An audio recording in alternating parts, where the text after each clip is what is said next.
Hello there, my name is Jordan Leroy Hansen, also known as Ledev, and I'm here to continue on the next part of this series of reviewing cards from the Rise of Shadows. We got quite a couple reviewed over the past few days, so I'm going to try to catch up and show off some pretty cool cards, even some really cool disruptors, and some cards that are, well, as I would put it, interesting. I'm not sure good, but at least interesting. The first one is we're actually going to go into Warrior for this one, and we're going to talk about the legendary minion, the second one that's going to be in the Warlock class, which is Fell Lord Betrug. Betrug, I really don't know how to pronounce his name. It's an 8 mana 5/7 demon, so demon synergies, and keep in mind. So, whenever you draw a minion, summon a copy with Rush that dies at the end of turn. Now, overall, the design of this card is actually kind of fascinating because it's kind of a weird combination of, to be honest, it's like a weird combination of Dollmaster Dorian, where you draw and you summon a minion, and kind of a weird combining it with the effect of Reckless Experimenter, honestly. It's like, okay, so when I draw cards, I get the overall value that if I draw a minion, I'm going to summon one with Rush, which could help with board control. And there's just like little other synergies you can think of, such as when you can draw into like minions that you don't mind dying, like maybe minions with Death Rattle of sorts, which is something to consider. Or even just kind of like maybe even really just a really big minion that still has an overall just good effect, like maybe lifesteal and such, that getting a tempo from it is a good advantage. The one con of this card is the cost of the card, I will say right off the bat. 8 mana for a 5/7. It's hard because the effect, while really cool, it is one of those minions that do the old high cost, don't do anything on the turn they're played, technically speaking. Like, the only time where you can get an effect on this is, say, on turn 10, you can do 8 mana, cast it, then hero power to draw a card. You can also do it on 9 mana, 8 mana, and then use Solarium, but then you discard the cards, which I don't know how effective that will be. It's interesting. I'll definitely say that right off the bat. I'm not sure good, but it's definitely, I would say, on the interesting aspect. The more I think about it, unless there's another way to cheap out this demon or reduce its mana costs, I'm going to give it the rating not that great, but I do like the design. I kind of am interested to see how they go with this drawing a card and you summon a copy synergies if they have any additional cards to provide that synergy. But it's just, it's cool effect at the very least, but I don't think it will be like competitively viable per se. Anyway, next card, we're actually going to go into the neutrals for this one. And speaking of disruptors, we actually have one of the more unique disruptor cards. We're kind of getting back both a Death Guard and a Dirty Rat kind of combined, which is the Hecklebot, a 4 mana free 8 mech, which is pretty significant, that has Taunt and a battle cry. Your opponent summons a minion from their deck. So, for many people who have not played during the Natsuramis, they might not be familiar with the card Death Guard. Which Death Guard, there we go. Let's get to it. Death Guard, 3 mana. There we go. Or Death Lord. Blah, that's why I was having a brain fart. But essentially, it's the same effect of this, except with Death Lord, it was a Death Rattle. While this one, on the contrary, is not. It is a Battle Cry, which is pretty dang significant. Also, it's a mech, so we gotta keep in mind mech-based synergies. So, for example, if we go to, say, the Warrior class, like, they can summon it with cards that they have, such as, for example, the Omega Assembly, as we mentioned before, Dr. Boom. So, that's something to be considered. It's interesting that we do have at least a good disruptor card, just in case if OTK combo decks can be a thing, like we did see Geppetto in the last video, Joy Buzz. So the fact that we have this as an answer to Geppetto Joy Buzz combos, or even other popular combo decks currently in the meta, like the Mechafoon such, it is nice.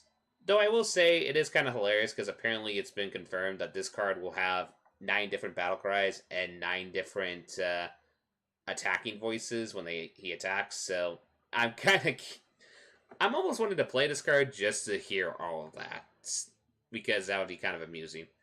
Now, the catch you do have to keep in mind, while this is a good tech card for disrupting combo decks and such, overall, just as a decent minion in itself, it's, well, as I said, it's kind of decent. It's not amazing. Like, 4 mana free 8 is good if you're going against, like, a heavy aggro meta, which is pretty significant.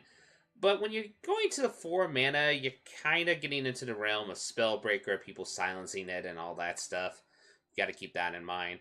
And also, well, if the person's not playing a combo deck, you might accidentally bring out a very, very problematic minion that you can't answer with a free 8 taunt.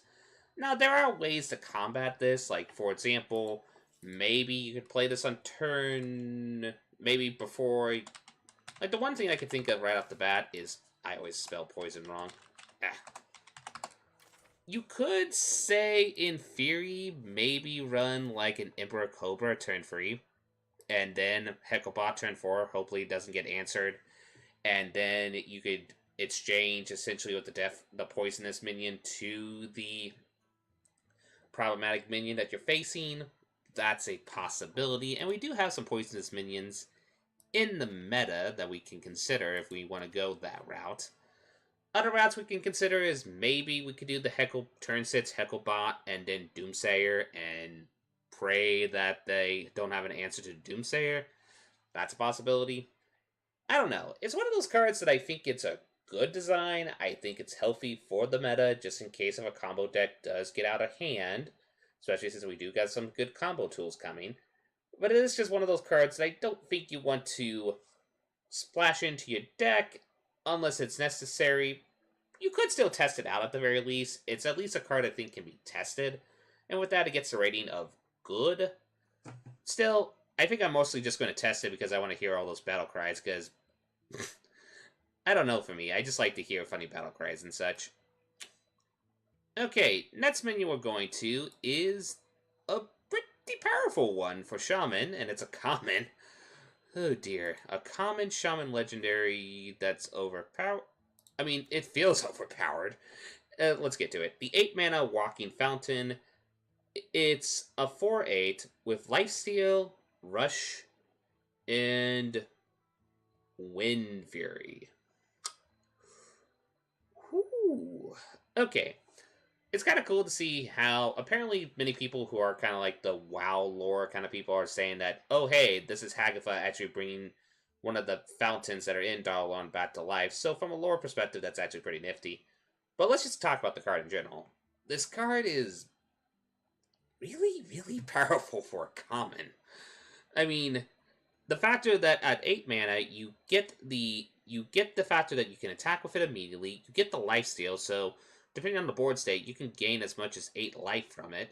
And heck, even if you just trade in a few minions and this minion dies, you still get an 8 mana life swing and still control the board state, which is pretty significant. Plus, there's just even little synergies, like maybe playing this on turn 10 is not bad, because then you can play Earth and Might and then just get like 12 life back. It's just, the fact that you can even discover it with Earth and Might is something to consider as well. And as well as Menacing Nimbus, so yeah, that's stuff we need to consider. So yeah, it's a really cool tool to see that they're getting this type of late game common that they can use to help come back just in case if they're going against an aggressive deck. Honestly, it's just a card I like quite a lot. It's a good late game minion. It does what a late game minion needs to do. It has instant interaction with the board state. It's the epiphany of a good card. I am tempted to say that this is amazing and say it might see play, but it really depends on the pace of how Shaman decks go in the meta. Are they going to be more slower pace? Are they going to be faster aggro? Because there seems to be incentive in both parties with the cards they're getting. It'll be interesting to see. I'll say that right off the bat. Next card that we're going to get off to is a card that actually does combo with the Walking Fountain pretty dang well. And it's a weird epic for Shaman. It is the Muck Morpher. A 5 mana 4/4 that has Battlecry, transform into a 4/4 copy of a different, keep that in mind, different minion in your deck. So if you do, say, put 2 Muck Morphers in here, you don't have to worry about it transforming into a Muck Morpher and feeling really, really sad. That is good to know, because I was kind of a little bit worried when I heard about that. I was like, and then I read the different part, and I was like, oh, okay. Now, this very much reminds me of a minion variation of Eureka, which Eureka essentially is kind of the same effect where you just pretty much get. Hopefully, you use the card in the same tangential as you would use Muckmorpher, which is to get a powerful late game minion into, which Muckmorpher's case, into probably a lower stat body. So, but there are some beneficial cards you can transform to, like, for example, the one that everybody points out, Alakir. Alakir the Wind Ward, just a significant early game. Just getting that on turn 5, just a 4/4 with Charge, Divine Shield, Taunt, and Wind Fury. Oh, that will be so absurd, it's not even funny. And I already mentioned how it could synergize with the Walking Fountain up there in the previous card, so that's something to consider. Heck, there's even cards like Bog Shaper, which, honestly, Bog Shaper on turn 5, I would not actually mind that much, to be quite frankly honest with you. But there's also even other late game minions that you can synergize with. There's stuff like, say, Barrageddon would be kind of hilarious. Heck, I would even see some people don't mind transforming into Monty Warbear. Okay, Gigalina Adventure would be anticlimactic. Line Clacker, you could actually make an argument for Line Clacker. And honestly, I could go on just going through these and being like, heck, even a Deranged Doctor. Getting a 4/4 Deranged Doctor to help you restore life in early game, just in case if you're going against an aggressive meta, that's something to be very considerate about. Heck, even Festaroot. The amount of value you can actually get from Festaroot is insane. And of course, the one that everybody always likes to point out, hey, a quick way to cheap out a Malagos. Nifty. Now, also, there is the catch, though, that this could also transform into an earlier cost minion. But even then, I don't think that's too anticlimactic, to be honest with you. Because, case in point, you could say transform into a 4/4 with Divine Shield. That's pretty significant. Heck, okay, I'm actually stupidly tempted to make a Muckmorpher where I want the Muckmorpher to transform into an Angry Chicken. A 4/4 Angry Chicken is actually kind of absurd. Like, it's not, like, broken absurd, but it's kind of hilariously absurd. Or even the Amani War Chicken. What was it? Did they call it, like, the War Chicken or something like that? Oh, yeah, that. And you kind of see what I'm saying. It is one of those that as long as you coordinate your deck design perfectly with the card, you can actually make it with the 4/4 copy, even if you copy a lower stat or lower cost minion. The fact that it's a 4/4, and if its launch has significant stats like Taunt or maybe even Acolyte of Pain, significant effects at the very least, then it should be a relatively safe card to test. One catch, though, and I kind of appreciate the design of Blizzard on this one. This is actually one of the rare cards where you don't really want to put in the same deck as a Shadow Walk. Sure, it's a nifty battle cry. It's like, oh, hey, I can repeat this battle cry. No, you don't. The reason why you don't want to repeat the battle cry of Shadow Walk is kind of the same reason how post-nerf Yogg, when you play the Yogg, you're like, please don't Hetz my Yogg, please don't Hetz my Yogg. Or even the current day Tets where they're like, please don't Hetz my Tets, please don't Hetz my Tets. Because once it transforms, it's going to cancel all the battle cry effects for Shadow Walk, or like in the other examples, cancel all the effects of what you build up to. So it's actually fascinating design to see that Blizzard just essentially basically made a battle cry that's tempting to play in Shaman, but it's not tempting to play in a Shadow Walk deck, which is pretty nifty design. I gotta give them credit on that one. Overall, I'll say the card is good. It's a pretty cool card. It's not perfect, I would say. I think it's going to be one of those, I'm not sure about its competitive viability, but is it a fun Jank Brew card? Abso-freaking-lutely. I cannot wait to brew around this and just do some silly shenanigans. Oh boy, the shenanigans. Okay, anyway, next card, we're actually going all the way to Paladin for this one, and they actually got one of their legendaries revealed, which is Commander Risa, which is a free mana 4/3 that has so decent stats, but it has a special effect that your secrets trigger twice. So I think for comparison, we should probably look at all the secrets that we have seen. So, for example, some of them are kind of anticlimactic, triggering twice. Like, for example, when one of your minions is attacked, give it Divine Shield. Like, you don't want to trigger that twice. Just it will just only apply one Divine Shield to it, and it's just kind of, eh.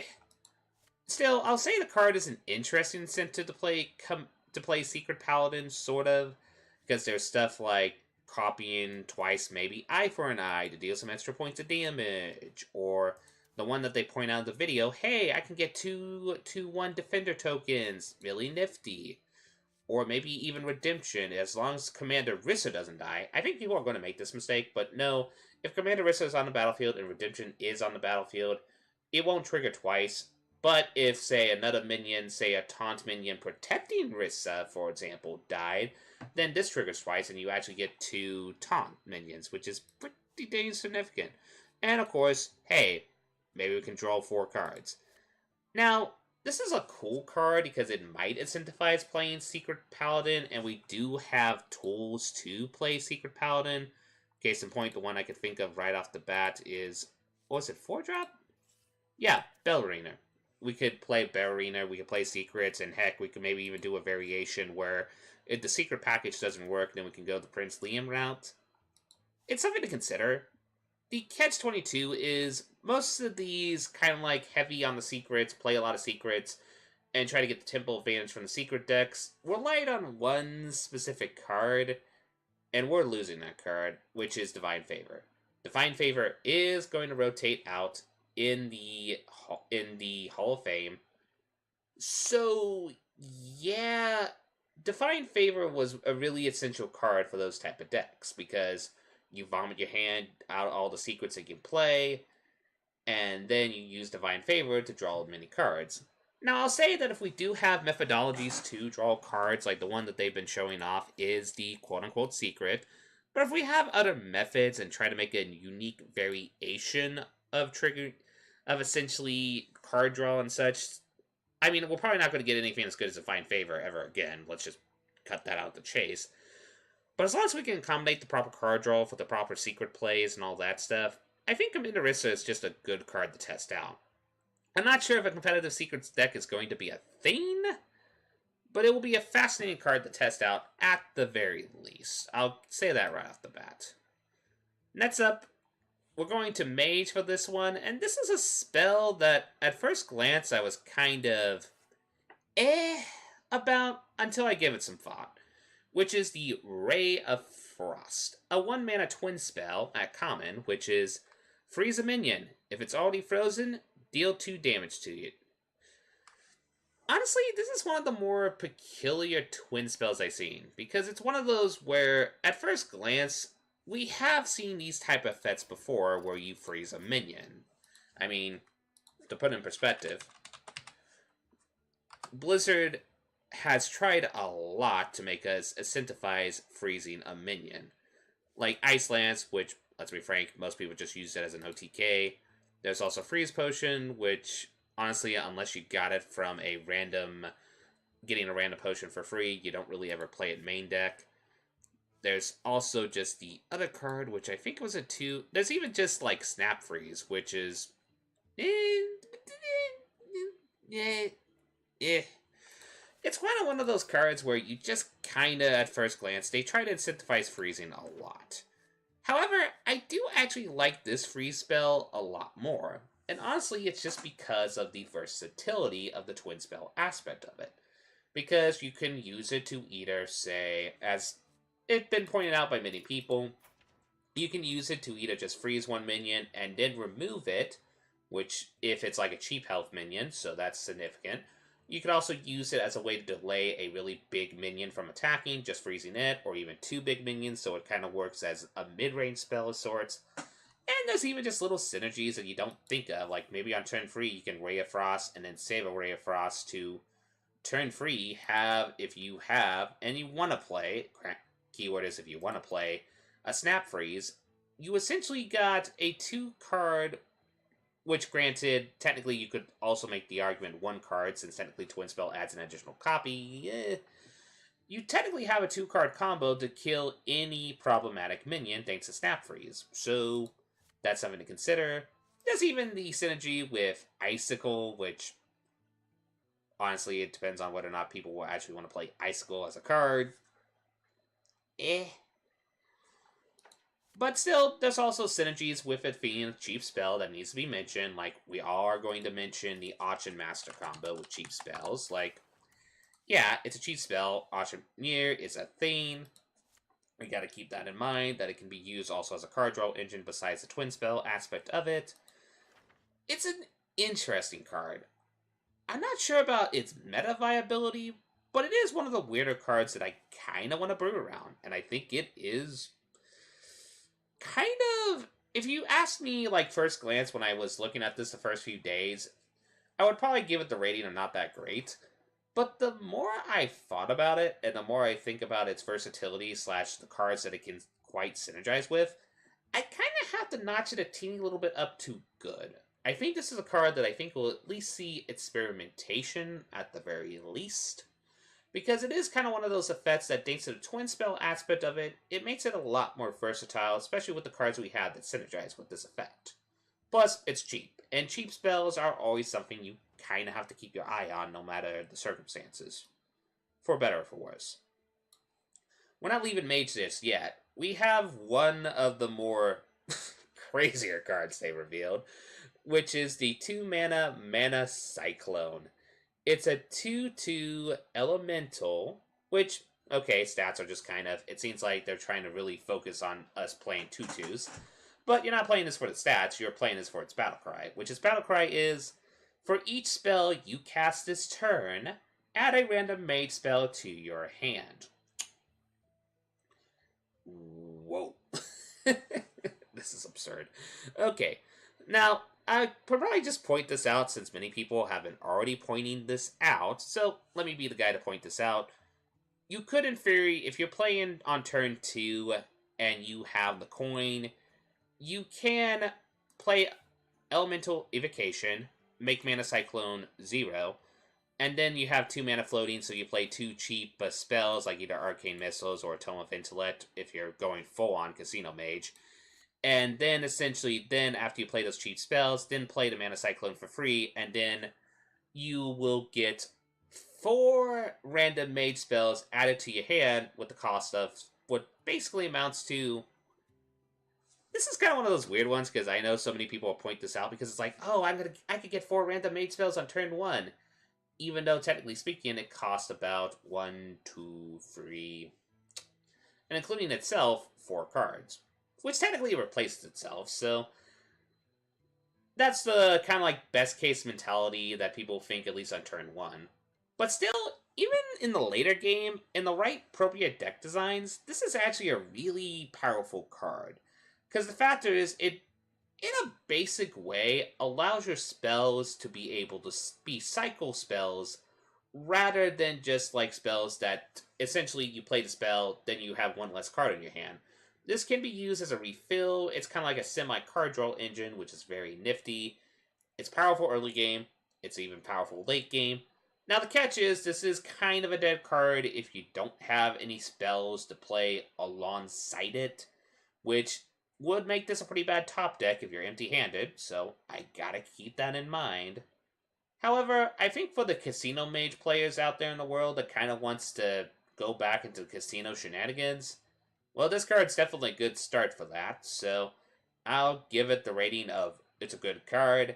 I am so tempted to give it amazing, but I have to emphasize to people that this card is not really a, I'm going to add a lot of, it's not a quote-unquote resource, how do I phrase this? It's one of those cards that's really good if you have spells in your hand, but if it doesn't, it's really, really bad. And it's kind of a semi-cycle card, makes your spells essentially have cycle as long as you play this minion last, than actually being a card draw engine in itself. It's kind of weird, because it's technically you add cards to your hand, but it's not really a card draw engine. You don't dig into your deck anymore, which maybe if you're going to a specific deck design, that could be pretty significant. it's definitely one of the more better cards. Plus, it'll be kind of hilarious to pull this off if we go back to Shaman just for a teeny little bit. I am going to laugh when I pull Menacing Nimbus from this and then cast a couple of cheap Shaman spells to get a couple mage spells. Yeah, it's amusing thought at the very least. Very amusing, actually. Next up, we're going to Paladin for this one, and it's a card that is interesting, I'm going to say. It's the 5-mana duel. Summon a minion from each player's deck, they fight. So essentially, you take a minion out of your deck, you take a minion out of the opponent's decks, they fight each other, and that's what happens. I don't know. On one hand, I can see people making the argument that if you kind of design your deck accordingly, you can actually get the more beneficial effect from duel than your opponent. And also, you got to keep in mind that it can be used as a potential disruptor to help pull out a problematic minion. Now, you can answer at least early game so they don't go off with combos. That's very well and true. The problem is, the deck, even as well combed as decks are, especially when people are fine-tune their decks and such, when you're pulling a resource out of your deck, as many people who played with the recruit mechanic in Kobolds and Catacombs can attest, the deck can be a very, very big place of variance.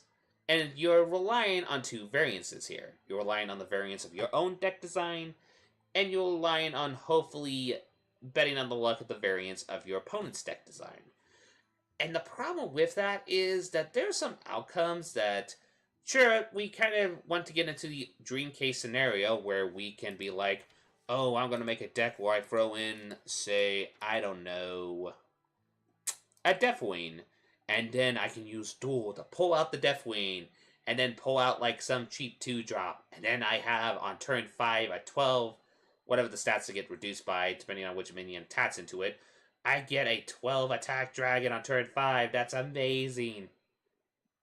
True, but there is also the possibility that they could get, like, say, a poison minion, and then you attack into it, and your minion dies, and you spend 5 mana to essentially, basically amounts to taking 2 cards out of each player's deck, and do nothing. I think if you coordinate your deck right, and the proper deck design might be able to take advantage of this card. I say be cautious though, because I do think this is kind of one of the more clever trap cards of the set. Who knows, I could be wrong, and maybe this card could be a meta-defining card, but I highly doubt it. With that, I'm going to give the rating of not that great, but, like I said, if the right deck's for it, then hey, maybe if you coordinate your deck to realize that you have this card in your deck, then maybe you can take advantage of it the most. Still, it is nice to see more, as I said before, disruptors against combos so that we don't have to worry about combo overtaking the meta. It's actually nice to see how Blizzard is providing a lot of tools for various classes to try various archetypes, and ways to combat against those archetypes. So, that's a pleasant surprise at the very least. Next up, we're going to go to, yet again, another disruptor card. And that is a neutral disruptor card, and it is the Unseen Saboteur. Saboteur, I think is how that goes. It's a 6-mana 5/6, which the stats are okay. But you're doing it for the battle cry, which the battle cry is your opponent casts a random spell from their hand, targets chosen randomly. So, it's safe to say we finally got something that many people have been hoping that Blizzard would provide. They finally provide us a way to disrupt spells from our opponent's hand, or disrupt spells in general, which is a significantly powerful ability. Like, case in point, the best case scenario that people are pointing out, like the classic Mechafoon deck. Pretty much it's, the Mechafoon deck goes by, you play your Mechafoon, you play the cheap removal spell to destroy the Mechafoon, and then they win. This, you can actually pull out the spells that they need. Like, you can pull out even though this is going to rotate out in Druid, you can maybe pull out their Naturalize and such, and then make it where, sure, the opponent's still going to get the beneficial effect of Naturalize, but still, hey, that's one less Naturalize out of their deck, so then that, hopefully, then they can't activate Mechafoon. That's really nifty. And yeah, this is actually a really cool card to be disruptive against opponents who are specifically combo. However, however, that's presuming that if combo is a thing. Everything else, though, the card seems a little good. I'm going to say good, but not amazing. Because the thing is, you're pretty much playing a risk-reward card here.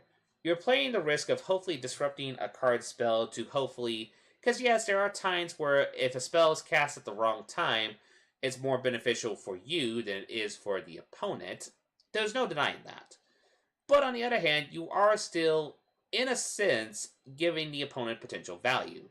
Like, one thing I could think of right off the bat is, let's say you play this on turn 6. And then let's say, instead of getting that hopefully removal spell that you hope, you make them cast Nourish. And then let's say it's like, oh, they gain 2 mana crystals, because it's chosen randomly. Then, what you did is you accidentally played 6 mana, 5/6, give your opponent 2 mana crystals. Or there's even stuff where, like, the opponent can draw cards, and it's like, oh, hey, I accidentally made my opponent draw cards. Which benefits the opponent more than it will benefit you. So I like the design because it's kind of a risk-reward tech card. It's one of those that, in specific metas, I think this card is perfect because it allows us to hit specific spells at the specific times that need it to help us protect us against very, very painful Malagos burn spell base damage combo decks, or even Mechafoon combo decks that rely on specific spells to remove the Mechafoon. However, I do think there is a risk to playing this card, and I think that risk cannot be underestimated, because you could potentially give your opponent significant value. Like, let's say you're going to play this in, let's say you play against a Shaman deck, and you accidentally, while they have a wide board, make them cast Stormbringer for free. So I say, this is a card, and that's just a worst case scenario, but you're kind of getting what I'm getting at here. It's a card that you have to be very careful when playing it. Don't throw this willy-nilly into a deck and then just be like, okay, at least I take one opponent's out, take one card out of the opponent's hand, that's nifty, and if I can disrupt their combo, if they're a combo deck, yay! No, this card can actually be very costly to you, so I say be cautious. Still, it's a great tech card, and I can agree that's a great tech card, and if the meta calls for it, you're probably going to play it. With that, I give it the rating of good. It's a good card. I can see people experimenting with it if they need to when the meta requires it. But don't just throw this willy-nilly into your deck and just think that you're going to get more benefit out of your opponent casting a random spell during your turn that they can't choose the targets. It might be more costly to you than you think. I'm just saying that right off the bat. Next up, we got a Priest card that is a very interesting card for Priest, which is the 2-mana 2/2 Shadowy Figure, with some really, really creepy art. Really good art, but creepy looking. It has the battle cry to transform into a 2/2 copy of a friendly Death Rattle minion.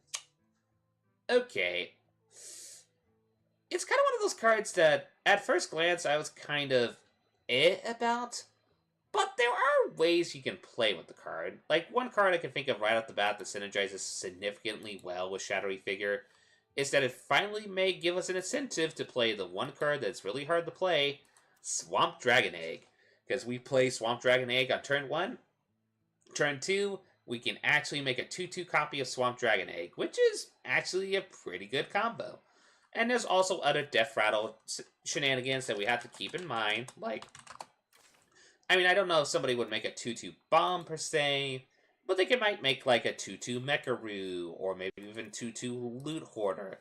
Like, there's enough early game Death Rattle minions that if a priest wants to coordinate their design to make kind of like a zoo Death Rattle priest deck, they could actually play this card relatively well. Also, not to mention the fact that you can also take advantage of late game Death Rattles, which is something to keep in mind. No denying that. I mean, heck, there's a lot of minions you can copy, but I feel like that one is, while I think it's the go-to that many people are going to think of, I don't think it's a perfect thing, because the thing is, you're still playing a 2/2 minion late game, which is a very significant tempo cost, even if the Death Rattle is significant. Still, I think this is an overall interesting card. The only catch, though, is you're going to need kind of like a Death Rattle Zoo deck of sorts, or a very consistent early or late game that's going to have Death Rattle minions. And of course, it needs to be stated that if you don't have any Death Rattle minions on board, then this is kind of a dead card. Like, seriously, it's a really, really dead card if you don't have any Death Rattle minions to take advantage with it. Unless we see, like, a Death Rattle Priest, shenanigans of sort, I highly doubt we'll see play. I am curious, though. Still, I'm going to give it the rating of not that great. I think. Because, yeah, there's still some Death Rattles to take advantage, and I think the Swamp Dragon Egg is a combo to keep in the back of your head, as well as that 2-mana Death Rattle to add a lackey to your hand that priests are getting, so you gotta keep that in the back of your brain. And there's even stuff like even mid-range Death Rattle minions that you might not mind copying, like, hey, I don't mind adding another random legendary minion to my hand. Still, we just kind of have to wait and see on this one, because I'm still kind of on the fence. Still, not that great, but. Next up, we are going to go to actually Bat the Paladin again with their second legendary that got revealed. And this one is kind of a doozy. It is the Nuzari, a 10-mana legendary 4/12 dragon that has the battle cry, restore both heroes to full health. So, for people who had played during to, I believe was the Whispers of the Old Gods, if my recollection, you might remember this card as, I think it was tree something. We gotta go to life. Go back to Druid. You might remember this Tree of Life. This is the Tree of Life effect on a 4/12 dragon, which is pretty cool. I'm not gonna lie. It's actually wow. Now, the obvious synergies that people are pointing out right off the bat with Nazari is that you can do some pretty silly shenanigans. Like the one that people point out is like if you can keep your life consistent enough, oh, then you can High Priest Fakal on like turn 9, get the armor, and then you can Nazari next turn to get your life back to full health, so you have both the shield boost as well as the health boost. That is all well and good, and I do think it's a really cool dragon to have in the meta. However, I do think there's some cons to it. The one con I can think of right off the bat, usually this type of a deck effect, or decks that like to take advantage of the Tree of Life, which didn't see much play in the meta when it was played, keep that in mind, but for when it did see play, it was mostly in Fatigue Druid, and Fatigue Druid had ways to aggressively make the opponent draw to hopefully fatigue faster than the Druid did, case in point, Naturalize.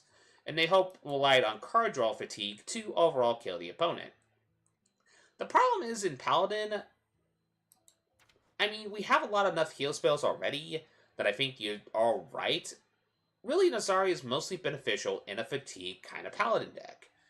And if I'm being completely honest, I'm not sure if that deck is a thing. I mean, you could make the argument that with cards like Duel that's going to be coming in the meta, and other cards like Hecklepot, you could find a way to be kind of like the Naturalize for Paladins, which is essentially a way to make the opponent draw more aggressive than you, so you can win by draw card fatigue, which is a thing to keep in mind. However, it's kind of one of those things that I think it's kind of one of those cards that I think it's nifty, and I think the life gain could be a good emergency button late game if you need it. Though granted, I don't know if you would need it late game, because mostly if you go to late game, mostly you're dying to a combo deck, or you're dying to a significant board presence. You're not really dying to aggro, and you can't really cast this for cheap, so maybe aggro will kill you before you take the full advantage of Nazari. Though granted, we do have additional healing options, so I gotta keep that in the back of my brain. Plus, it's also a dragon, which it has dragon-based synergies like with Dragon Speaker and such, and other cards, so I gotta keep that in mind. Also, it's going to be freaking hilarious when you pull this in Warrior with Dragon Roar. I'm just gonna say that right off the bat. That's gonna be freaking hilarious. Overall, though, I do think it's just a good card. I think it's a card that people can test in their decks and see how it does. I don't know if it's going to be a meta card, though, because honestly, this type of effect, a spell, it's more beneficial in fatigue decks, and I don't know if Paladin can be a really good fatigue deck, in my personal opinion. They can be a good OTK deck, but not really a good fatigue deck. Next up, we're going all the way to Hunter for this one, which provides actually one of the more interesting spells they provided to us, which is the Marked Shot, which is a 4-mana Hunter spell that has deal 4 damage to a minion, and then you discover a spell. Now, thank you, Blizzard. Thank you for providing what essentially amounts to a balanced flanking strike. Thank you.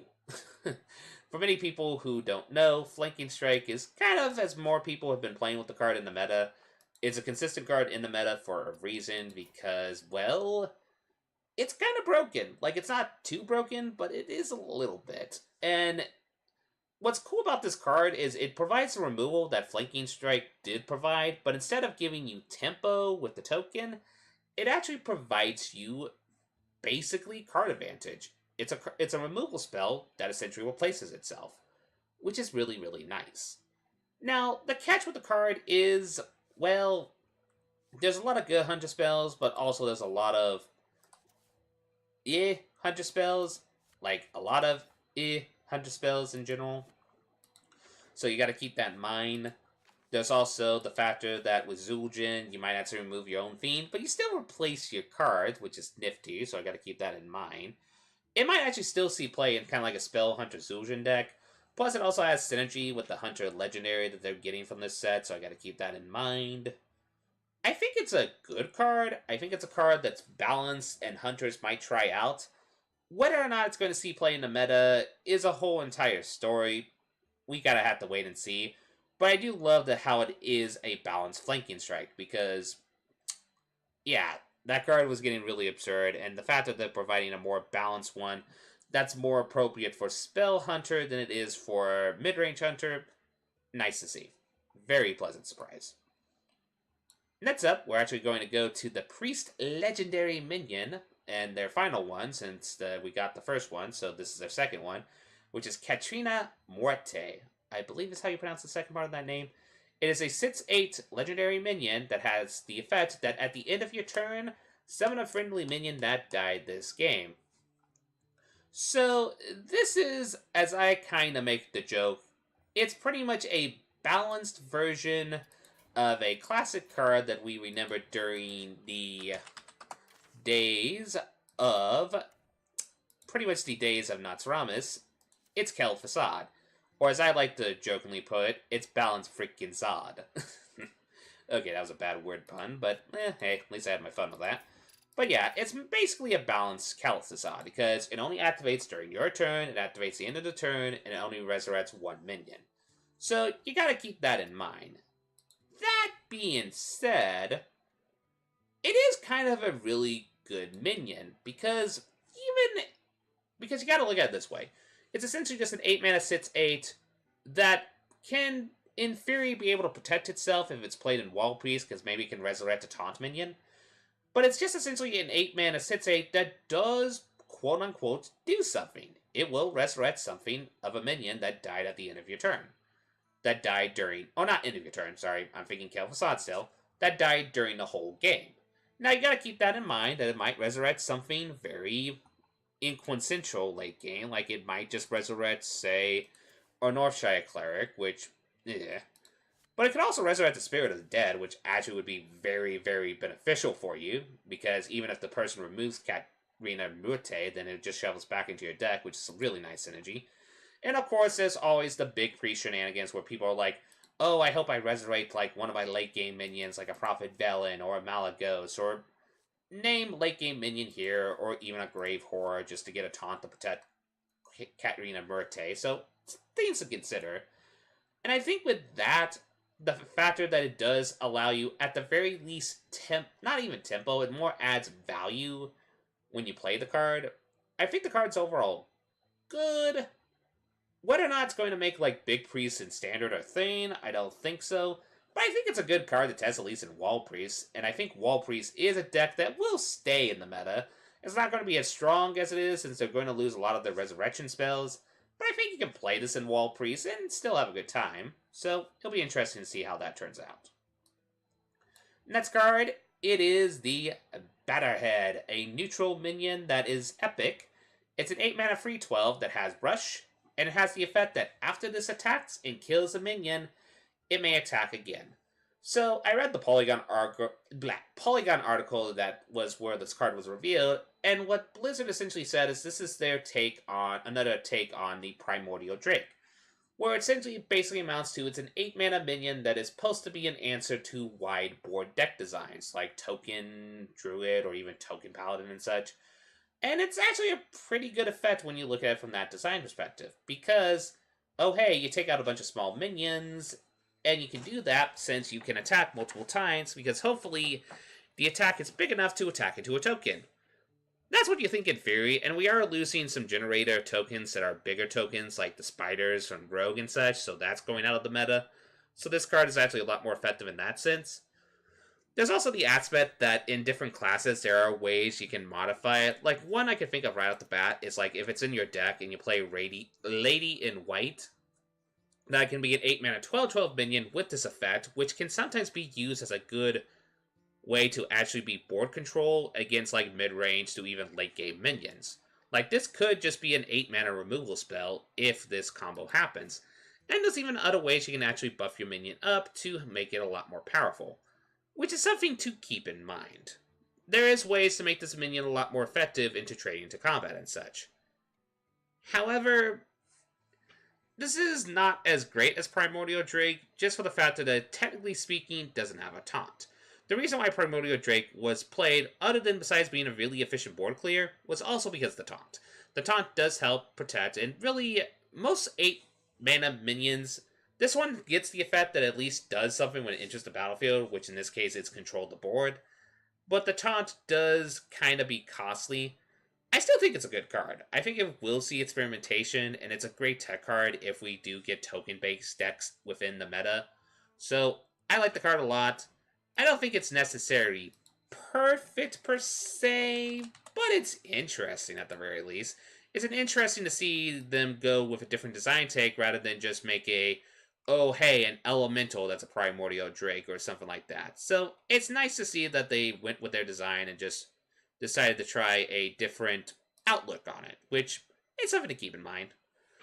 Okay, next up we're going all the way to Warlock, which this one is an interesting minion, and it is the Eager Underling. It is a 4 mana 2/2. Wait, what? We're paying 4 mana for a 2/2? Why? Oh, because of Death Rattle, which is give 2 random friendly minions +2/+2. So, the best comparison we can think of right off the bat is this is kind of, in a sense, a delayed... And, sorry, I just get much salt when I play against this card, when this card's played against me. It's essentially kind of a delayed Fungalmancer, but it's slightly better because it's random friendly minions, so it's kind of like a combination of Fungalmancer and the one card that I always forget the name of, the Mad Hatter, I believe. Where essentially, once this minion dies, as long as you have 2 random friendly minions, they're going to get a +2/+2 boost, which can actually be used for efficient trading, which is really, really, really nice. Now, the catch is you're still paying 4 mana for a 2/2, and those stats are just kind of okay. They're not great, and okay. And also the problem is, it is with, you're playing this on turn 4, potentially, which might actually make you prone to, well, silence, to put it in other words. Though you could make an argument that you could try to play this on, say, turn 5? Yeah, actually playing this on turn 5 would be pretty powerful, because you could play like that, and then play a sack like Grim Rally, and then not only give 2 other friendly minions +2/+2, but also give all your minions +1/+1 boost, which is actually pretty significant, actually. Still, this is a card that is going to be dependent on your board state. Like, you're going to play this potentially in Zoo, and you have to play this in Zoo, because playing this on an empty board is going to feel bad. It's going to feel absolutely horrible. But still, I think Zoo might test this card out, because as we know, giving 2 minions a +2/+2 boost can be pretty powerful. You can't undeny that. So with that, I'm going to still give it the rating of not that great, because the card by itself is kind of a bad card. Now, in conjunction with if there's a board stain and such, then this card gets significantly better. Still, I don't think it's that great. I could be wrong, and this might be the underrated card that I get my butt whooped by, essentially. But we have to wait and see.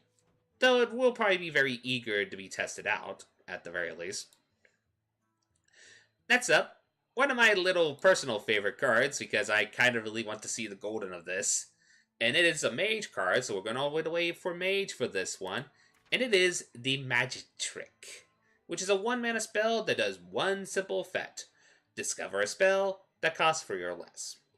Now, one thing to keep in mind with this type of card, it is one of those cards where the best effect is that, overall, with the exception of a few spells, a majority of mage spells are actually pretty decent from the, 3 or less. Yeah, there are going to be some moments where you're going to be offered a snap freeze and a research and a icicle and, say, a mirror image, and you're going to have to be and going to have to decide between which one will get you out of the tricky situation you're in. But still, a 1-mana card that cycles, kind of replaces itself, it's nice. Plus, it's a cheat spell, which synergizes with both, say, Sorcerer's Apprentice, keep that in mind, and also synergizes with Auction Master, which is also really good. I think it's one of those cards that I think I could see Mage at least trying out at the very least because the potential versatility of it. But it is a card that its value is going to be very varied depending on the value of spells that are going to be in Mage. And to be fair, there is a lot of good value spells that you can get. And especially if you play this on turn 1, I think it's actually a safe play on turn 1. Because it's one of those, then you could just get a spell that you think would be effective later in the game, or just turn 2, you can maybe get a turn 2 spell that you can play, or a turn 3 spell you can play. I think the versatility in itself is very powerful. And with that, I'm kind of actually going to notch it up and say I think this card might see play in the meta, and it gets my rating of, well, amazing. I think this card is a very versatile card. Don't underestimate it. Sure, it doesn't build board presence. You're doing this for essentially to add cards into your hand. But mages have a lot of early game control based spells that they can control the tempo loss that they will get from playing a turn 1 spell that doesn't affect the board. So, something to keep in mind. Next up, we're going to go to another card that is pretty nifty, and that is the Crystal Sun Portal. This one, we're going all the way to Druid, and it is a 2-mana spell to say, discover a Druid minion. If you have no minions in your hand, keep all 3. Whew, this one is actually kind of spicy. Now, granted, yes, I know the quality of Druid minions in general range from either being pretty good to being, well, this. But I think this is a spell that's actually could be potentially very powerful in your, basically, this is a really good spell in kind of like your aggro druid decks, like your token druids and all that stuff. Because in general, think of it this way. Let's say we play a very heavy token druid deck, which doesn't play as many minions as you think. They more play like token generating minions and all that stuff. Or like token generators such as, say, for example, like landscape and all that. And mostly they're early game minions or they're just little mid-range minions. If you can vomit out your hand and such, this is basically, or vomit out at least all your minions, this can become just a 2-mana draw-free cards, and cheap draw-free card spells are powerful. There's stuff like in Warrior, where the Omega Assembly, there's even the Hunter card, the I always get the name of this wrong. Master's Call, I think it is. Master's Call. Cards that allow you to, it's definitely a tricky way to draw the cards, but even then, it's not even card draw, it's card addition. And as we mentioned before, card addition is nothing to sneeze at. And hopefully you can get free random druid minions that help you at least advance your board state. I think this card's amazing. This card is not a card to sneeze at. Because especially if an aggro druid deck can exist, and it might exist, especially with some of the aggro minions we might be getting in the meta, especially since they can't really go with the ramp strategy, since their ramp strategy has kind of been nerfed to a pretty good degree, I might say. They might go out the route of either an aggro-based deck or a mid-range deck. And this card is very decent in those type of decks. And speaking of which, speaking of a good aggro-based minion, let's actually go on to the next card, which is one that I believe had been leaked, but people were still kind of like figuring out where it got leaked and such, which is the Fluffy Squirrel Whisperer. Okay, that's not the official name of the card. I might even just get the official name of the card once it's been revealed and such in the comments and such. But it's a 1 mana 2/1 that has the Death Rattle to add 2 1/1 squirrels to your hand. Which, granted, those 2 squirrels are going to be beasts. So you're adding 2 1/1 beasts to your hand. This one's actually just a really good card. It's a card that is a good turn 1 play. It's very aggressive. It can be played in token-based decks, because then you can just play, like, on turn... You can do a turn 3 decent, just play if you have your board state decent enough, you can just play a few of those squirrels and do Power to Wild on, say, turn 4, and just get, like, 2/2/2 minions, which is pretty significant. Just the fact that this is a card that replaces itself is really, really powerful. Plus, it also provides us beasts, which we gotta keep in mind, beast-based synergies. Not many in Druid, but it's something to keep in the back of your head. Though granted, don't play Fluffy Squirrel Whisperer and Witching Hour within the same deck for, well, obvious reasons. Nevertheless, though, this one's kind of not really a lot to talk about. If you're playing an aggro-based Druid deck, you're probably going to play this card. I say the card's good. I don't say it's amazing, because this is a card that's great early game, not so great late game, so keep that in mind. But still, it's a good card. I think people will play with it and have fun with it, at the very least. Next up, a very, very cool rogue card. I actually kind of like this rogue card a lot, even though I try to play the class. I try to play the class a lot more than I do usually, but it's kind of tricky for me since I'm still trying to get used to playstyles and such. But we do got a really cool card with it, which is Vendetta. It's a 4-mana spell that has... It's a removal spell. It deals 4 damage to a minion. Okay. We know we have these 4-mana 4 removal spells, so what's the catch? The catch is that you can actually make it cost 0 mana if you're holding a card from another class. Okay, this is actually really, really powerful. This is actually good because, as many people know, one of the more popular archetypes that have been played around is Burgle Rogue. And we do have spells that allows us to do the burgling shenanigans. Like, we have stuff like Pilfer. We have stuff that does see play. For example, the Blink Fonts is one I can think of right off the bat. Does even Academic Espionage. There's just a lot of ways that the player can get a card that is not in their class into their hand relatively easily early game. And the fact that this can be as cheap as 0 mana removal spell is very powerful. Because one of the things that Burgle Rogue had a very struggle with is they had struggle with tempo.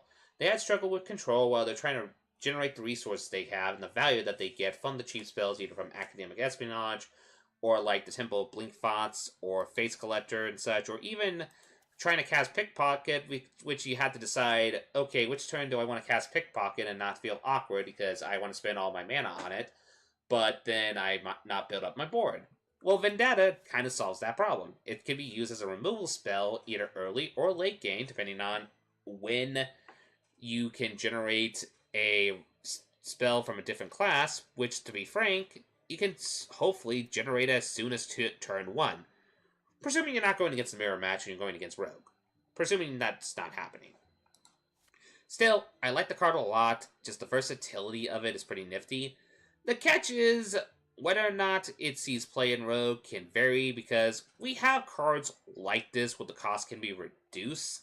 Case in point, like in Hunter, we have the Wind Blast, which did not see much play because, well, Flanking Strike was just a lot better because of the tempo.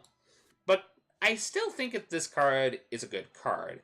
Vendetta, this is a good card, and I also think the Vendetta for Rogue is a good card. Plus, also, one thing before I move on, obvious, the fact that you can make this 0 mana means it can be a cheap spell with cheap spell synergies. You know, the old usual, kind of like as we said before. But speaking of which, we are getting a lot of good cheap mana spells to help synergize with Auction Master, which is something to keep in the back of your brain at the very least. Nevertheless, now we're going to get to a card that, well, kind of scared me when I first saw it. 9 lives. It's a new Hunter card, so let's go to the Hunter for this one. It's a free mana spell, and it has Discover a friendly Death Rattle minion that died this game. Also trigger its Death Rattle. So, the obvious comparison here is that you could use this to hopefully discover a Savannah Highmane, and then you can trigger its Death Rattle, so then that allows you to get 2/2 Hyenas, which is a really significantly powerful synergy. So this is kind of the main theme. It's a card draw engine of sorts that has the beneficial of hopefully getting tempo benefit or resource value benefit from triggering the Death Rattle of the minion you discover. Now, there's some that I don't know, or at least I can't clarify yet, because I'm curious how it synergizes with cards like, say, the one I can think of right at the bat I kind of want to test with is in a deck with, say, oh, I always get the name of this wrong, the Undertaker. I wonder if it actually works with the Undertaker, because it is a friendly Death Rattle minion that does die the game. Can you discover this, and can you discover it with the Death Rattles that it currently had on it previously? I think the answer is no, but it's something to keep at least in the back of your brain as a potential thought. Still, I guess the value of this card is determined by the Death Rattles in the meta, and as we can tell, there is actually a lot of beneficial Death Rattle minions that you do not mind 9-living stuff. Like, for example, you can just play this in a deck with Weaponized Pinata. You discover the Weaponized Pinata again and just get a random legendary minion. That's pretty powerful. Mechanical Whelp. Same thing applies. A free mana summon a 7/7. That's kind of absurd. Heck, even just a free mana restore 4 health to your hero. That's fine. I think this card is secretly really, really powerful. I think this is a card you don't underestimate. I mean, heck, you can even do a free mana. It's a free mana. Guys, this is a free mana. Get a Spider Bomb in your hand and cast a Deadly Shot for free. That's absurd. Ugh. Yeah, I think this card gets a rating of amazing. The only catch I can see some people saying is that Hunter, with the exception of Savannah Highmane, and the Spider Bomb doesn't have too many Death Rattle minions that they might want to discover. But I think that that can be compensated with the amount of neutral Death Rattle minions that you can have that you don't mind discovering. And I do think you can coordinate a deck design that actually benefits from this card significantly well. So overall, it's amazing. It will see play. It's just a really, really scary card in my personal opinion. I am not anticipating playing against this card. And that's up the last card for today, at the very least, and it's one of the more peculiar cards, and it's a Warlock card, and it is a twist. A plot twist. It's a 2-mana spell that has the ability to shuffle your hand into your deck, and you draw that many cards. So, as I would jokingly say, this is essentially 2-mana mulligan. It's a 2 mana, you're spending the 1 card by playing the spell, and then you shuffle the cards into your hand, into the deck, and then you will draw as many cards, 1 less, because you played the plot twist out of your hand. You draw that many cards, 1 less, so to speak. Now, there is some cute little synergies you can do with this card that people kind of notified right off the bat once the card was revealed. Like, one of the cutest twists is Augmented Elic. There's many people who are confused with whether or not Augmented Elic will allow you to draw more cards, because technically speaking, when you shuffle 4 cards, you would shuffle, say, 8 cards, thanks to Augmented Elic, since you shuffle in an extra copy. They're wondering if you draw, quote-unquote, 8 cards. I don't think that's the case. I think it's going to be a case where you just shuffle in 4 cards, the spell is going to register as drawing 4 cards, and then will allow you to draw back 4 cards, rather than the 8 cards as people theorizing. Though it should be stated, if it is a spell that does work with the Augmented Elic, where it will see, oh, 8 cards have been shuffled in the deck, So in that case, this player needs to draw 8 cards. Then this combo is officially the most stupidest combo I have seen them put in the game by freaking far. Now, I don't think that is a thing. I think many people are underestimating that. I don't think this combo works as they think.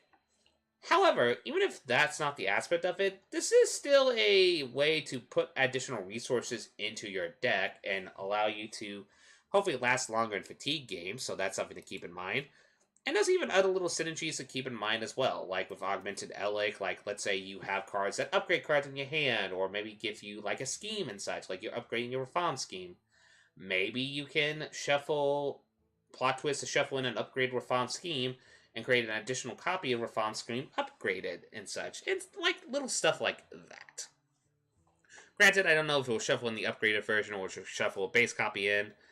Like I said, this is one of those weird cards where it's hard to think on, but there are some cute synergies. Like one I can think of right off the bat for one of my decks that I do play is this is actually a pretty cool deck to put in my Beast Warlock deck because of one specific card. And that is Untamed Beastmaster. I mean, the factor that I can use Untamed Beastmaster, actually I'll just go to the card on this screen. There we go. We shall go to it. Oh, nope. Ah, there we go. Untamed Beastmaster. The factor is that, let's say you have a couple of cards in your hand, you have Untamed Beastmaster on the battlefield, you play Plot Twist, you shuffle the cards in, you can draw a couple of beasts, and then hopefully you draw a couple of beasts that will get synergy from the Untamed Beastmaster, which is something to consider. That's actually pretty cool. Also, the one combo that people notified is that this does combo with the new legendary minion Beltrug, where you can, if you have a decent enough hand size, play Beltrug and then play Plot Twist, which then allow you to draw as many cards as you put into your deck and hopefully have a better chance to summon more minions with Rush to help control the battlefield, which is pretty significant. I think this is a card that will be fun to test at the very least, but I don't know of any broken shenanigans. I know many people are pointing out the, Geppetto Joy Buds, and then you get like a cheap Malagos, and then you'll shuffle the cheap Malagos into your hand, and then you have the burn-based spells in Warlock in general, like Soulfire and such, and hopefully do that and actually deal a ton of damage to your opponent. I think that combo is a lot less inconsistent than people can think. Though, I will say, if you do try to go that route, just remember there are methods to draw your cards early that you do shuffle in that are cheap costs, like, case in point, as I pointed with the Khadgar argument, there are ways to draw cheap spells that we do have in the meta, which I always get, there we go. So keep that in mind. Nevertheless, though, I'm going to be on the safe side with this card, and I'm going to give it the rating of not that great, but I think this is a card you can at least test, but I don't think it's a meta-breaking card. I think it's a card that will be tested out at the very least in the specific decks that want to try to benefit from this massive draw that you get from it. But besides that, it is a card that essentially says, oh hey, pray to RNG, our random number generator, Jesus, and hope that you don't get your same hand that you mulligan. So, yeah, it's a weird card. A fascinating design card, I'm going to say, but still a weird card nevertheless. Still, that is the cards that have been revealed for so far. I hope you all enjoying this video series. I'll try to get a next one up in the next few days before the big reveals, final reveal stream and such, just a few cards I revealed. I'll try to catch up with them. But still, I hope you all enjoying this series. You all have a lovely day. This is LevDev, signing out.